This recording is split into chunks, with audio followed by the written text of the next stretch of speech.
Act 2, Scene 1 is divided into three parts. You have to understand this. The first part of this scene is full of Lancelot Gobbo's antics. He is seen debating with himself, talking to himself. It seems as if there are two persons within Lancelot Gobbo, one which is telling him to continue to serve his master, the Jew, Shylock, while the devil inside him is inciting him to leave Shylock's service and run away as far as he can, as far as his legs can carry. Now, what is the reason? Why does Lancelot wants to leave the service of Shylock? According to Lancelot, he feels that Shylock is a very stingy master. He's not a good master. He doesn't give him good clothes. For this, he has a proof that his clothes are tattered, his clothes are patched up. Whereas he feels that, on the contrary, there's another person, a Christian, Bassanio, who is a very wealthy master, who throws lavish parties. There's plenty to eat there. On top of it, he gives them new clothes, new uniform every now and then, every time there's a party. So he decides to leave the service of Shylock and join the service of Bassanio.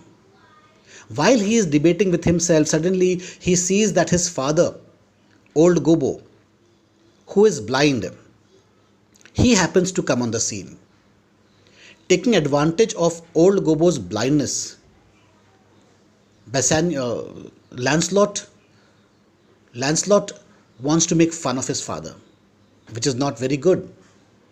And here we see him that he is praising himself as a very learned person in the company of learned men, while his father is requesting him to direct him to the place where Lancelot Gobbo is working. Finally, Lancelot asks for forgiveness and confesses that he himself is his son, Lancelot Gobbo. Here he tells him that he has decided to leave the company of the Jew.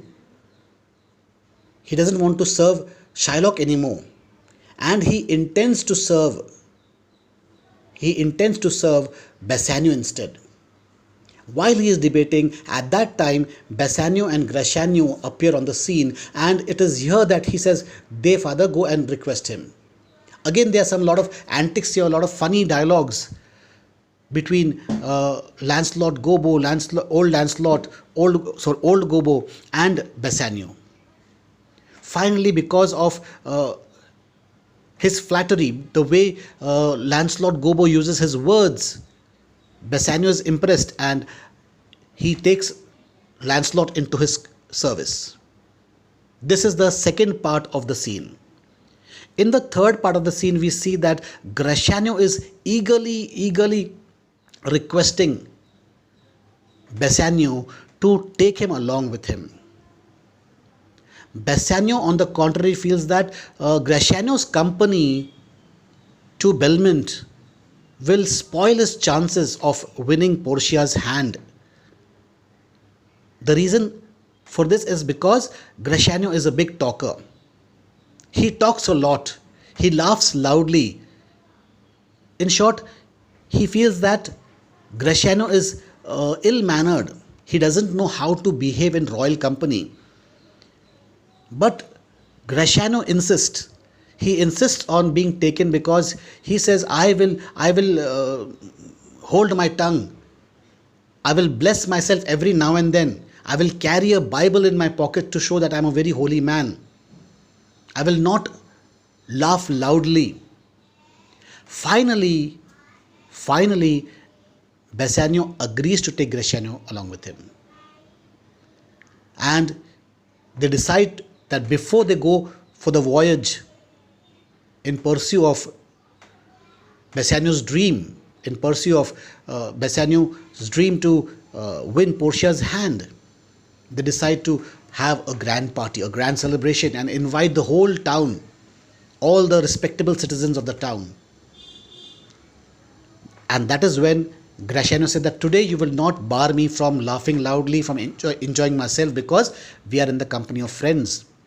And Bassanio agrees to this. So, in short, the scene is a very comical scene. We see here we get a clue of what is going to happen in Act 4, Scene 1. Why is Graciano so eager to accompany Bassanio to Belmont? When we do Act 4, Scene 1, it is then that towards the end we know why he was so adamant, why Graciano was so adamant to come to Belmont. Till then, you'll have to wait and watch. Okay?